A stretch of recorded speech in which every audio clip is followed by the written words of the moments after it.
Bonjour à tous, ici Thomas Moody et je vais vous parler de photographie. Aujourd'hui on va s'intéresser au salon de la photo et à pourquoi je vous déconseille vraiment d'y aller. Donc cette vidéo ce sera plus un billet d'humeur qu'une analyse de fond sur la photographie, comme j'en fais de temps en temps, hein, c'est pas le premier et ce sera pas le dernier. Et je vais aussi vous donner quelques conseils si vous voulez quand même aller au salon de la photo, et une alternative qui est super cool où aller à la place. Donc restez jusqu'au bout, vous allez apprendre plein de trucs. Donc j'ai eu quelques messages comme chaque année pour me demander si j'allais aller au salon de la photo, et la réponse sera comme toutes les autres années et toutes les années futures, non.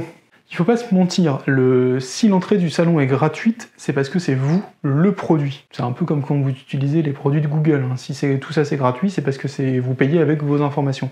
Bah là c'est pareil, hein. Si le salon il est gratuit, c'est que le produit c'est vous qui allez sur les stands des vendeurs. Alors je sais que l'entrée est payante, ça sert à rien de mettre un commentaire, mais l'intégralité des sites dédiés à la photographie filent des entrées gratuites, et je sais pas s'il reste encore beaucoup de gens qui payent l'entrée du salon. D'ailleurs c'est marrant parce qu'au salon de la photographie, bah au final on ne parle pas de photographie, hein. Le sujet c'est plus comment vous refilez le plus de matériel possible. Quelle va être la grande dernière nouveauté absolument inutile dont vous n'avez pas besoin, mais avec lequel vous allez quand même repartir. Et ça c'est vraiment le cœur du salon de la photo. Le reste, c'est qu'un petit vernis qu'on met par-dessus pour se donner plus ou moins un crédit artistique et plus ou moins bonne conscience pour dire que non, c'était pas un salon de matos. Et tous ces produits, donc vous allez avoir tous les nouveaux objectifs du moment, tous les nouveaux appareils, enfin c'est une débauche absolue et totale de matériel de tous les fabricants sur tous les stands. Il n'y a rien de tout ça qui vous aidera vraiment pour votre photographie. Parce que je rappelle que le salon de la photographie s'appelle pas le salon du matériel, auquel cas je trouverais ça top, et j'aurais absolument rien contre. Ça s'appelle le salon de la photographie, mais tout ça, ça vous aidera pas à faire une meilleure photographie à la fin. Ça ne rendra pas votre photographie meilleure. Ça va juste vous donner envie d'acheter des trucs si vous n'avez pas les moyens, et ça va juste vous faire dépenser pour acheter des trucs si vous avez les moyens. Mais au final, vos travaux ne seront jamais meilleurs en étant passés au salon de la photographie. D'ailleurs, je sais qu'il y a quelques gens qui y vont pour tester avant d'acheter, mais là encore, je trouve que c'est quand même plutôt une mauvaise idée.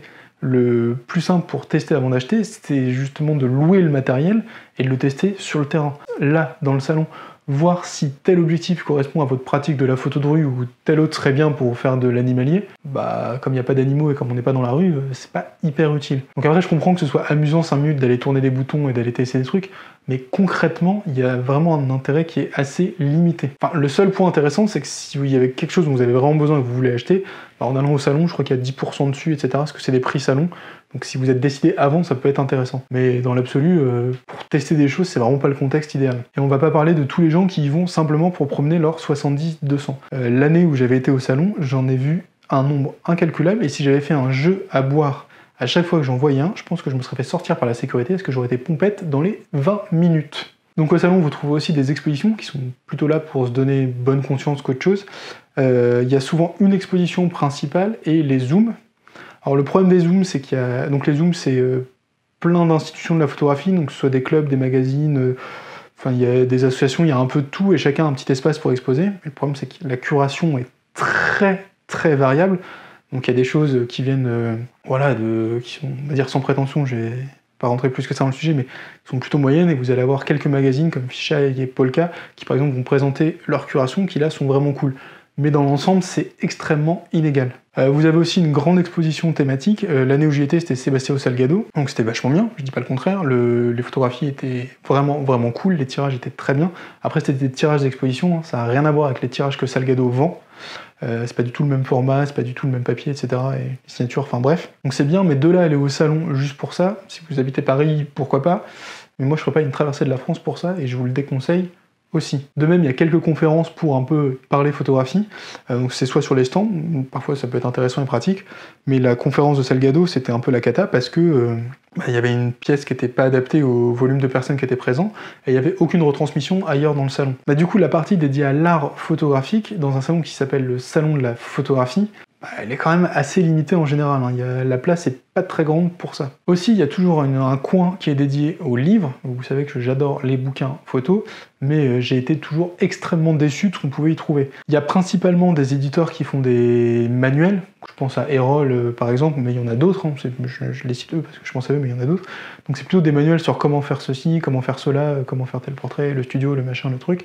Donc c'est plutôt des bouquins de tutos que vraiment des livres sur l'art photographique, comme j'en ai une tripotée derrière moi, des livres, je sais pas, sur les grands photographes, les grands courants, l'histoire, etc., sur la photographie en fait, sur l'art photographique plutôt que comment faire tel truc. Après, pour être un peu nuancé, si vraiment vous débutez, c'est pas forcément une mauvaise idée d'aller là-bas. Pourquoi? Parce que si vous avez besoin de livres sur comment apprendre la photographie, c'est pas mal d'aller les feuilleter pour un peu voir la mise en page, etc.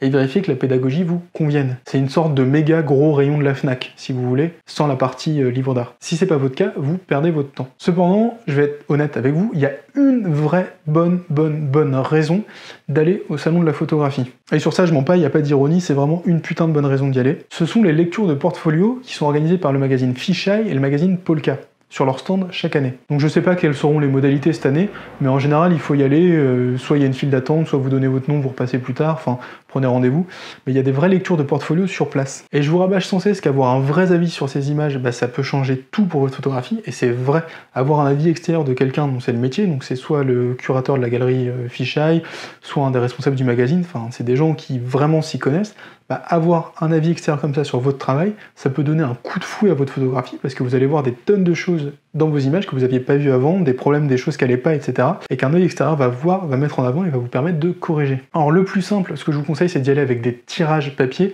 Oubliez l'iPad ou le téléphone portable, c'est super chiant pour tout le monde, parce qu'il faut penser que eux, ils vont s'en taper plein toute la journée. Donc venir avec des tirages, c'est plutôt une bonne idée.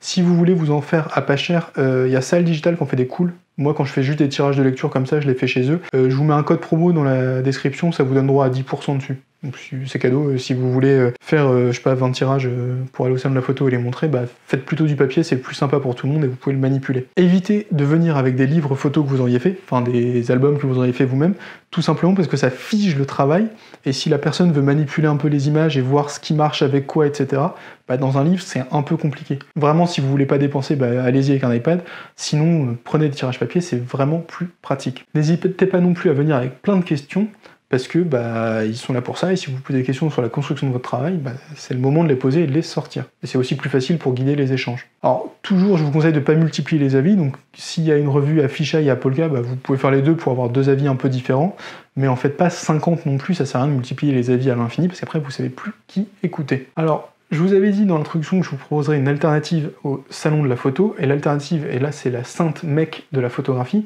c'est Paris Photo, qui a lieu au Grand Palais encore cette année, et les autres années, je crois que pendant les travaux du Grand Palais, ce sera déplacé. Donc Paris Photo, c'est le salon mondial de l'art photographique. Je pense que c'est le plus gros qui existe avec Photo London. Donc ça remplit tout le Grand Palais, il y a les 2/3 de la surface d'exposition qui sont des galeristes de toute la planète. Sans mentir, j'ai acheté des choses à des éditeurs mexicains l'année dernière. Donc c'est des galeristes qui viennent exposer ce qu'ils vendent dans leur galerie, donc vous pouvez acheter des tirages d'art. Bon, globalement, c'est inaccessible pour la plupart des gens, mais les gens sont là pour vendre leurs tirages. Et vous avez un tiers qui est dédié aux livres photographiques, donc là vous avez, comme je vous dis, des éditeurs de toute la planète qui viennent vendre leurs livres. Et là c'est la caverne d'Ali Baba, parce que vous découvrez plein de choses sur lesquelles vous ne seriez jamais tombé autrement, vous pouvez feuilleter, etc. Il y a aussi beaucoup de dédicaces, c'est comme ça que j'ai eu mon livre dédicacé par Joël Meyerowitz. Il y a des dédicaces, puis il y a plein de monde, il y a des conférences, etc. Il faut un peu surveiller le programme, mais c'est très intéressant. Moi j'y passe à chaque fois la journée, et ça c'est vraiment cool si vous avez envie de un peu palper le pouls de la photographie. Voilà. Allez voir ce qui se vend, ce qui se fait, ce qui est vraiment ce que c'est la photographie d'art en ce moment maintenant. D'ailleurs cette année j'irai sûrement à Paris Photo le mercredi. Je sais que l'ouverture publique est le jeudi, mais bref, si vous êtes sur Paris et que vous avez envie que j'organise une petite rencontre, n'hésitez pas à laisser un commentaire en dessous ou à m'envoyer un message sur Insta, et s'il y a assez de monde, j'organiserai un petit apéro. On allait prendre un verre ensemble après tout ce temps à me regarder parler tout seul devant ma bibliothèque. Bref, pour conclure, je dirais que le salon de la photo, ça peut être pas mal pour les débutants qui ont besoin de quelques bouquins et qui ont envie de les voir, ou qui savent pas encore vraiment quel matériel ils veulent acheter, qui veulent l'avoir dans les mains et le tester. Les lectures de portfolio sont aussi vraiment très bien, mais au final, si vous habitez pas Paris ou la région parisienne, je vous déconseille de faire le trajet pour y aller, ça vaut pas tant le coup que ça. En revanche, si vraiment vous avez envie d'en prendre plein les mirettes et de voir de la photographie comme jamais vous en avez vu dans votre vie, en quantité et en qualité, là je vous invite très fortement à aller à Paris Photo, peu importe où vous soyez, ça vaut le déplacement. Je vous remercie d'avoir regardé cette vidéo jusqu'au bout. Si vous l'avez aimé, vous pouvez vous abonner et laisser un petit pouce bleu et la partager autour de vous. Comme d'habitude, je vous mets un lien vers mon livre qui s'appelle 10 outils indispensables pour votre projet photo. Il est là et il est gratuit. Et moi je vous dis à bientôt, et peut-être à bientôt à l'apéro à Paris Photo. Salut!